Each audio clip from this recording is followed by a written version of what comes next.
এক রাজার মনে কোনো সুখ ছিল না। সেই রাজা তার রাজ্যের একজন প্রজাকে দেখে খুবই হতবাক হলেন, কারণ তার তেমন কোনো ধনসম্পদ ছিল না, কিন্তু তাকে দেখে মনে হয় সে পৃথিবীর সবচাইতে সুখী মানুষ। মন্ত্রী বলল, রাজা মশাই, এই লোকটিকে দেখে আপনি বিচলিত হবেন না, আপনাকে একটা খেলা দেখাবো, চলেন।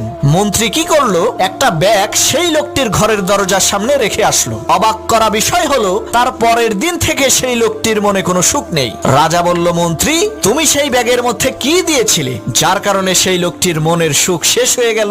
তখন মন্ত্রী বলল, রাজা মশাই, আমি সেই ব্যাগের মধ্যে 99টা স্বর্ণ মুদ্রা দিয়ে ব্যাগের উপরে লিখে দিয়েছি এই ব্যাগে 100টি স্বর্ণ মুদ্রা আছে। লোকটি ওই 99টি স্বর্ণ মুদ্রা পেয়ে খুশি না হয়ে সেই মিথ্যা একটা স্বর্ণ মুদ্রা খুঁজতে খুঁজতে তার খুশিকে শেষ করে ফেলেছে। শোনো মুসলমান, আমরা ওই লোকটির মতোই আল্লাহ তাআলা যে 99টি নিয়ামত আমাদেরকে দিয়েছেন তার শুকরিয়া আদায় না করে মিথ্যা একটা স্বপ্নের পিছনে ছুটে বেড়াই।